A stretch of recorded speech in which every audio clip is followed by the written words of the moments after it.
Assalamualaikum warahmatullahi wabarakatuh. Perkenalkan, nama saya Ade Marsila Hermawati dengan NIM 231010115152. Di sini saya akan membahas secara detail mengenai masalah kesenjangan ekonomi di Indonesia serta kebijakan fiskal dan moneter yang diterapkan di Indonesia untuk saat ini. Yang pertama, ada identifikasi masalah kesenjangan ekonomi di Indonesia, di mana kesenjangan ekonomi Indonesia memiliki isu yang kompleks yang ditandai oleh perbedaan yang signifikan dalam distribusi kekayaan, pendapatan, dan kesempatan antara kelompok masyarakat dan wilayah secara geografis. Beberapa masalah utama kesenjangan ekonomi di Indonesia adalah: yang pertama, ada kesenjangan pendapatan, di mana perbedaan pendapatan yang lebar antar kelompok masyarakat berpenghasilan tinggi dan rendah masih menjadi tantangan besar. Rasio Gini, meskipun menunjukkan tren penurunan dalam beberapa tahun terakhir, masih relatif tinggi, mengindikasikan ketidakmerataan distribusi pendapatan di Indonesia. Selanjutnya ada kesenjangan wilayah, di mana pembangunan ekonomi Indonesia cenderung terpusat di beberapa pulau besar saja, terutama di Jawa dan di Sumatera.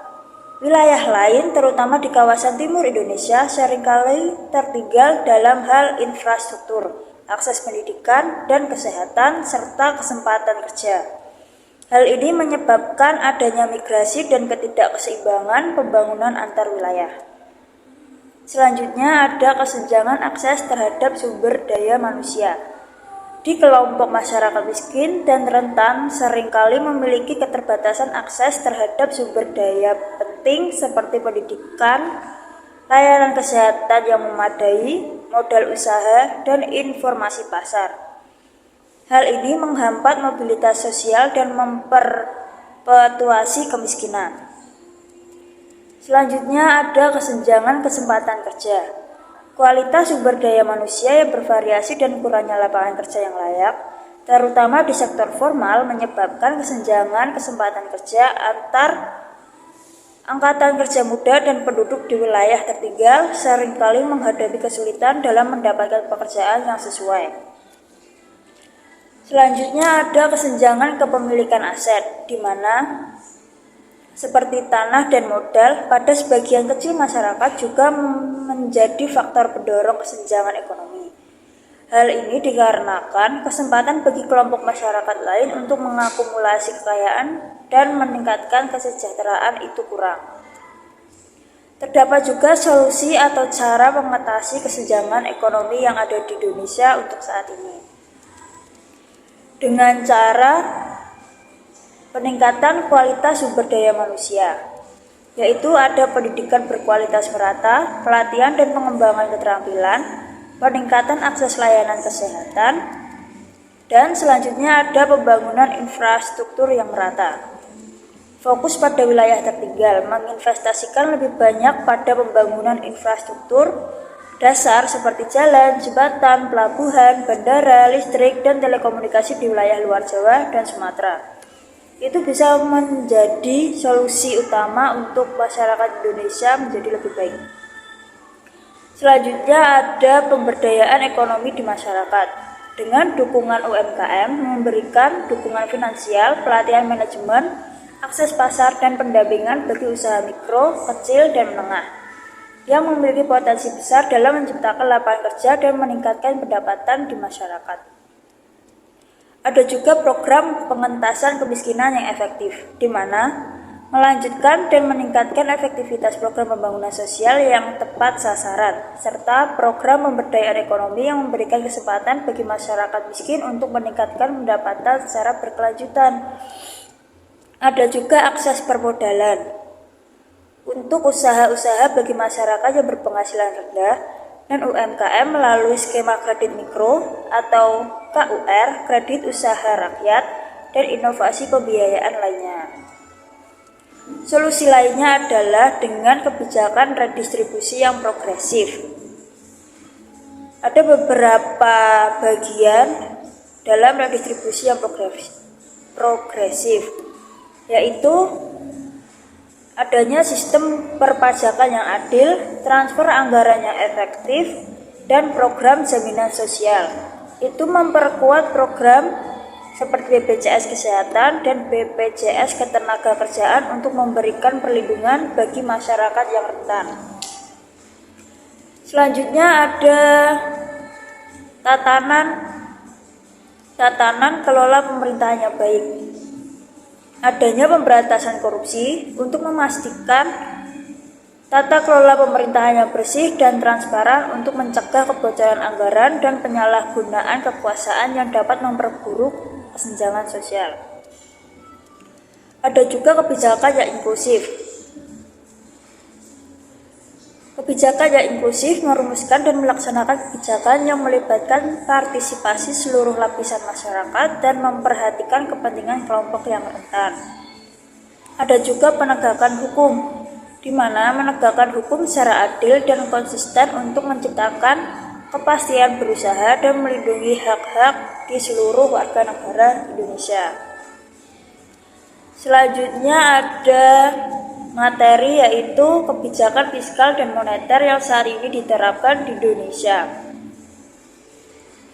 Saat ini, Indonesia menerapkan kebijakan fiskal dan moneter secara terkoordinasi untuk mencapai berbagai tujuan ekonomi, termasuk menjaga stabilitas makroekonomi, mendorong pertumbuhan ekonomi yang berkelanjutan, dan mengatasi dampak pandemi atau COVID-19 serta tantangan global lainnya.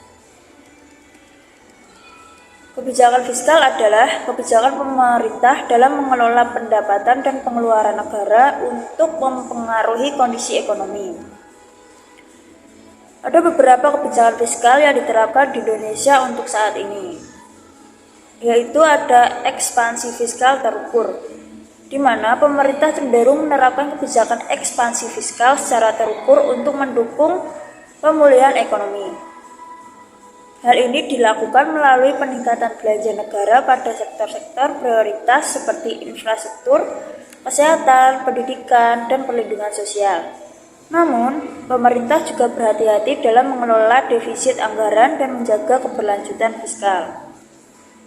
Ada juga insentif fiskal. Pemerintah memberikan berbagai insentif fiskal kepada dunia usaha, seperti pengurangan pajak, pembebasan pajak tertentu, dan insentif investasi untuk mendorong aktivitas ekonomi dan menciptakan lapangan kerja yang luas.